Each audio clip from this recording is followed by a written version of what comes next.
नमस्कार मंडळी, आज आपण इथे झणझणीत असा कोळंबीचा मालवणी पद्धतीने रस्सा बघतोय। तुम्ही बघू शकता किती अप्रतिम दिसतोय, रंगही किती सुरेख आलाय आणि कन्सिस्टन्सी ही परफेक्ट आहे। आता आपल्याला ही रस्सा भाजी बनवायची होती म्हणून आपण कन्सिस्टन्सी अशी ठेवली आहे। तुम्ही एकदा नक्की या पद्धतीने हा झणझणीत असा कोळंबीचा रस्सा करून बघा, तुम्हाला नक्की आवडेल। चला तर मग रेसिपीला सुरुवात करूया। त्यासाठी बघा मी इथे अर्धा किलो म्हणजे 250 ग्राम कोळंबी घेतली आहे। स्वच्छ धुवून आणि स्वच्छ करून घेतली आहे। त्यातला जो मधला काळा धागा असतो तोही काढून घ्यायचा। त्यानंतर आता एका कढईमध्ये आपण तेल घालून घेऊया। कोळंबीसाठी तेल थोडंसं जास्त लागतं। इथे मी जी आपली तेलाची चमचा असतो पळी असते त्याने मी 2 पळी तेल घेतलेलं आहे आणि त्यानंतर आपल्याला याच्यामध्ये खडे मसाले घालायचे आहेत। आता तुमच्याकडे जे अवेलेबल खडे मसाले असतील ते वापरले तरी काही हरकत नाही। मी इथे तमालपत्र, दालचिनीचा 1 तुकडा, लवंग आणि 1 मसाला वेलची, 2 काळी मिरी घालून घेतलेली आहे आणि हे कांदा खोबऱ्याचं वाटण आहे। कांदा खोबरं भाजून घ्यायचं, त्यामध्ये आलं आणि लसूण आणि 1 टोमॅटो घालून थोडीशी कोथिंबीर घालून हे बारीक वाटून घेतलेलं आहे।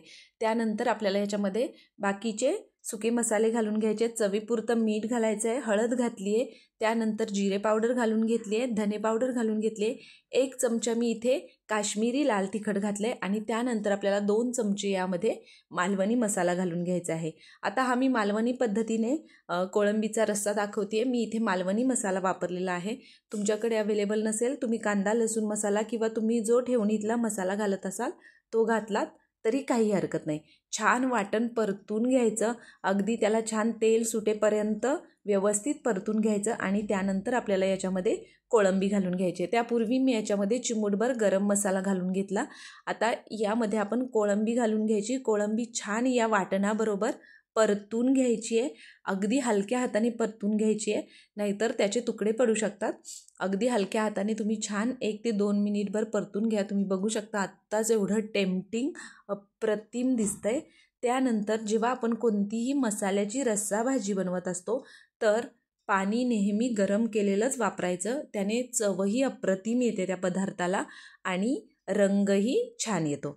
अशा पद्धतीने 1 ते 2 मिनिटभर मी छान याला परतून घेतलं आणि त्यानंतर आपल्याला यामध्ये गरम पाणी घालायचं आहे। मी एका पातेल्यामध्ये जे मसाल्याचं भांडं होतं त्यामध्ये पाणी गरम करून घेतलं आणि तुम्ही बघू शकता अशा पद्धतीने गरम पाणी घातलेलं आहे। आता तुम्हाला तुमच्या घरामध्ये जेवढी कन्सिस्टन्सी हवी असेल, जेवढ्या प्रमाणात हवं असेल त्या पद्धतीने तुम्हाला जसं हवं असेल तेवढं तुम्ही पाणी कमी जास्त करू शकता, काही हरकत नाही। इथे मला 3 ते 4 लोकांसाठी हवं होतं म्हणून मी थोडंसं पाणी जास्त घालून घेतलेलं आहे आणि रस्सा भाजी हवी होती म्हणून जेवढ्या प्रमाणात हवं तेवढं पाणी घालून घेतलेलं आहे।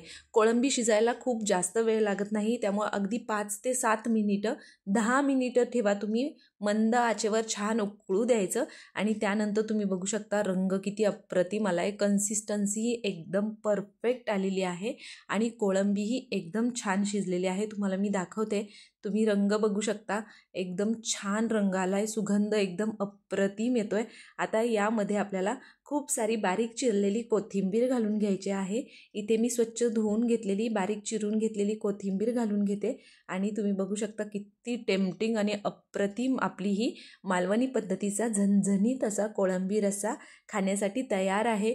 ज्वारीच्या भाकरीबरोबर, बाजरीच्या भाकरीबरोबर, भाताबरोबर अगदी अप्रतिम लागतो आणि आपली कोळंबी ही परफेक्ट 10 मिनिटात शिजून जाते। तुम्ही बघू शकता अशा पद्धतीने कोळंबी ही परफेक्ट शिजलेली आहे आणि आपला हा झणझणीत असा मालवणी पद्धतीने केलेला, एकदम सोप्या पद्धतीने आणि खायलाही अप्रतिम असा कोळंबीचा झणझणीत रस्सा खाण्यासाठी तयार आहे। तुम्ही नक्की एकदा ही रेसिपी ट्राय करून बघा, खूप सोपी आहे आणि त्याच पद्धतीने चवीलाही खूप छान लागतो हा रस्सा। तुम्हाला ही मालवणी पद्धतीने बनवलेला झणझणीत असा कोळंबी रस्सा एकदम सोपी रेसिपी कशी वाटली कमेंट करून सांगायला अजिबात विसरू नका आणि जर ही तुम्हाला रेसिपी आवडली असेल तर आपल्या आदिश्री रेसिपी चॅनलला सबस्क्राईब करा आणि हो, बेल आयकॉन दाबायला अजिबात विसरायचं नाही आहे, जेणेकरून इथून पुढे येणाऱ्या नवनवीन रेसिपीच्या नोटिफिकेशन्स तुम्हाला मिळतील। थँक्यू।